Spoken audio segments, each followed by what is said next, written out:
जय श्रीराम, जय बजरंगबली।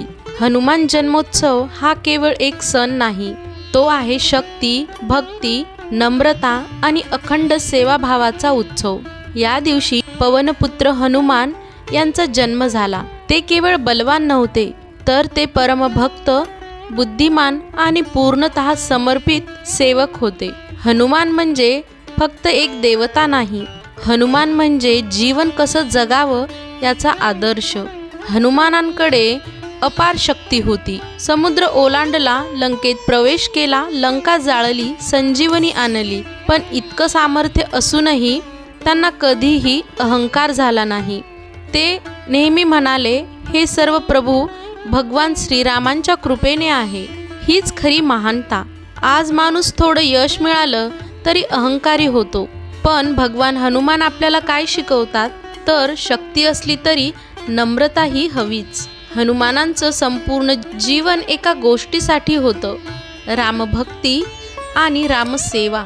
त्यांनी स्वतःसाठी कधीही काहीही मागितलं नाही। त्यांनी फक्त एकच केलं, प्रभूंची सेवा, प्रभूंचं कार्य, प्रभूंचं नामस्मरण। त्यांनी स्वतःला पूर्णपणे रामाला अर्पण केलं। समर्थ रामदास स्वामी यांनी हनुमानाला आदर्श मानलं। त्यांनी सर्वत्र मारुती स्थापना केली, कारण हनुमान म्हणजे भक्ती, शक्ती, शिस्त, धैर्य। समर्थांचा संदेश स्पष्ट आहे, शरीर बलवान ठेवा, मन स्थिर ठेवा आणि देवावर अखंड श्रद्धा ठेवा।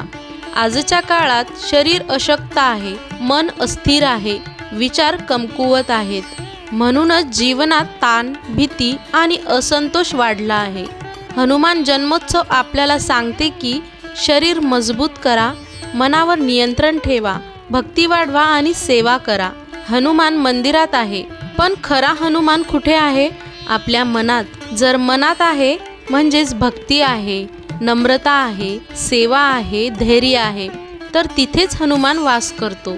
या हनुमान जन्मोत्सवापासून आपण एक संकल्प करूया, अहंकार सोडायचा, सेवा करायची, रामनाम घ्यायचं, शरीर आणि मन बळकट ठेवायचं, संकटाला घाबरायचं नाही।